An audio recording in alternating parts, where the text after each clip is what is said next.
Shalom, selamat pagi Bapak Ibu Saudara yang dikasihi Tuhan Yesus Kristus. Selamat kita berjumpa kembali dalam renungan pada pagi hari ini. Saya mengucapkan salam sejahtera buat saudara semua dimanapun saudara berada. Damai dan sukacita oleh Roh Kudus melimpah senantiasa dalam hati dan kehidupan saudara semua. Sebelum kita mendengarkan renungan firman Tuhan, mari kita siapkan hati dan berdoa. Bapa kami yang di sorga, Bapa dalam nama Tuhan Yesus Kristus, Tuhan dan Allah kami yang hidup dan berkuasa, kami bersyukur untuk kemurahan-Mu. Kembali kami ada saat ini karena kasih-Mu, dan karena Tuhan punya rencana yang baik buat setiap kami. Saat ini kami mau mendengarkan kebenaran firman-Mu. Urapilah kami agar kami mengerti dan mentaati setiap kehendak-Mu. Dalam nama Tuhan Yesus kami berdoa. Haleluya, amin. Saudara yang dikasihi Tuhan, ayat firman Tuhan saat ini terdapat dalam kitab Mazmur pasal 37, ayat 7, ayat 16, dan ayat 21. Tertulis demikian, "Berdiam dirilah di hadapan Tuhan, dan nantikanlah Dia. Jangan marah karena orang yang berhasil dalam hidupnya, karena orang yang melakukan tipu daya. Lebih baik yang sedikit pada orang benar, daripada yang berlimpah-limpah pada orang fasik. Orang fasik meminjam dan tidak membayar kembali, tetapi orang benar adalah pengasih dan pemurah." Saudara yang dikasihi Tuhan, kalau kita seringkali membandingkan diri kita dengan orang-orang lain, terlebih lagi dengan orang-orang yang mungkin kelihatannya tidak hidup dalam kebenaran dan bahkan bukan termasuk orang yang percaya, maka kita bisa terjerumus dalam sikap di mana kita marah karena orang-orang yang tidak percaya, tidak beriman tapi berhasil dalam hidupnya. Kelihatannya berbahagia, kelihatannya hidupnya baik-baik saja dibandingkan dengan diri kita yang mungkin banyak persoalan, banyak masalah, banyak tantangan, banyak pergumulan. Apalagi mungkin dari segi finansial, dari segi materi, dari segi kepemilikan, kelihatannya mereka lebih banyak dan kita lebih sedikit. Dalam keadaan yang seperti ini, saudara, kita perlu menyadari bahwa lebih baik sedikit, tapi benar, daripada banyak, namun hidup dalam dosa. Kita perhatikan dalam Mazmur 37 ayat 7, 16 dan 21 ini. "Berdiam dirilah di hadapan Tuhan dan nantikanlah Dia. Jangan marah karena orang yang berhasil dalam hidupnya, karena orang yang melakukan tipu daya. Lebih baik yang sedikit pada orang benar daripada yang berlimpah-limpah pada orang fasik. Orang fasik meminjam dan tidak membayar kembali, tetapi orang benar adalah pengasih dan pemurah." Firman Tuhan di sini mengajak kita semua untuk berdiam diri di hadapan Tuhan dan menantikan Dia. Mengapa kita harus berdiam diri dan menantikan Tuhan? Supaya kita tenang, saudara. Tidak tergesa-gesa, tidak salah mengambil keputusan, dan tidak terjerumus ke dalam berbagai pilihan-pilihan yang kelihatannya menarik untuk diambil, tapi sebenarnya berlawanan dengan kehendak Tuhan.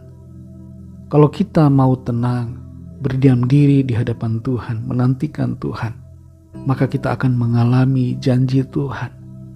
Terlalu sering kita salah dalam keputusan, terjerumus dalam dosa dan kesalahan karena kita ingin cepat-cepat mendapat solusi, cepat-cepat keluar dari masalah, cepat-cepat mendapatkan jawaban, meskipun itu bukan caranya Tuhan. Kita perlu tetap tenang, berdiam diri dan menantikan Tuhan. Dan di dalam keadaan kita perlu untuk bersikap sabar. Jangan marah dengan orang-orang lain yang kelihatannya berhasil dalam hidupnya. Jangan iri hati dengan mereka dan jangan kecewa dengan keadaan kita.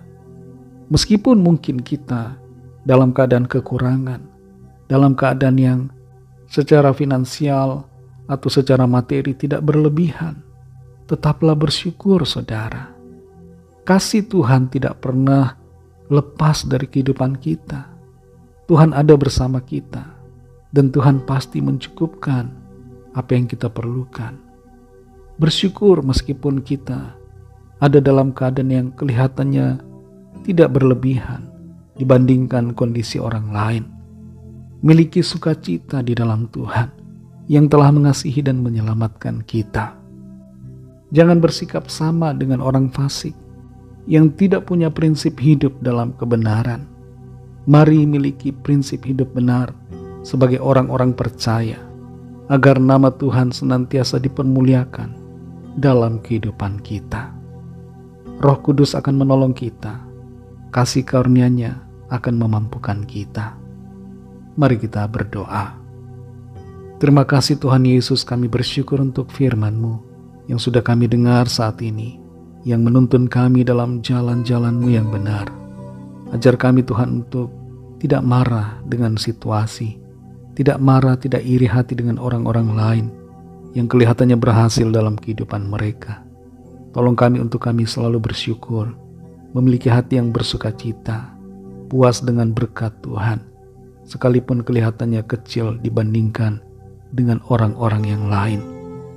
Jamah hati kami untuk senantiasa merasa cukup, bersyukur, dan melakukan yang terbaik sesuai dengan kehendak Tuhan. Berdiam diri menantikan janji dan pertolongan Tuhan. Terima kasih Tuhan untuk firman-Mu. Berbicaralah terus Roh Kudus atas kami, supaya kami semakin mengerti akan kehendak-Mu Tuhan, dan kami hidup dalam kebenaran-Mu. Berkatilah setiap kami dalam segala tugas aktivitas kami di hari ini. Tolong kami, jadikan kami berhasil dan berkemenangan di dalam segala perkara. Kami berdoa bagi yang sedang dalam keadaan sakit dan yang sedang dalam persoalan masalah. Lawatlah ya Tuhan, jamah setiap kami. Sembuhkan dan berikan kesehatan yang sempurna. Nyatakan kuasa pertolongan-Mu, mujizat-Mu yang ajaib terjadi atas setiap kami. Kami percaya Tuhan akan terus menolong kami dan memimpin kami masuk dalam penggenapan rencana-Mu yang baik dan sempurna. Terima kasih Bapa. Dalam nama-Mu yang kudus, nama Tuhan Yesus Kristus, kami sudah berdoa dan mengucap syukur. Haleluya. Mari sama-sama kita berdoa, doa Bapa kami. Bapa kami yang di sorga, dikuduskanlah nama-Mu, datanglah kerajaan-Mu, jadilah kehendak-Mu di bumi seperti di sorga.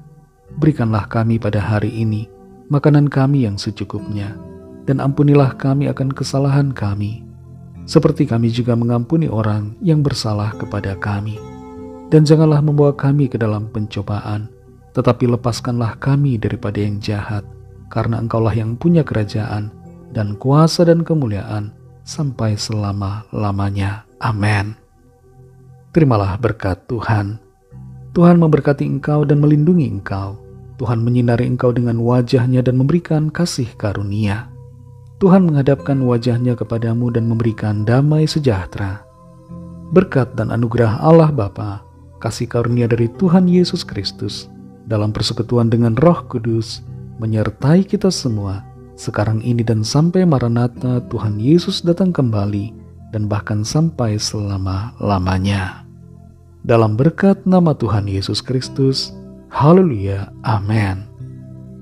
Puji Tuhan, saudara yang dikasih Tuhan, saya percaya firman Tuhan menjadi berkat dan kekuatan buat saudara semua, dan Roh Kudus akan menolong saudara untuk lebih lagi memahami kebenaran firman Tuhan dan hidup dalam kemenangan. Tuhan Yesus memberkati saudara semua. Sampai jumpa dalam renungan yang berikutnya. Haleluya.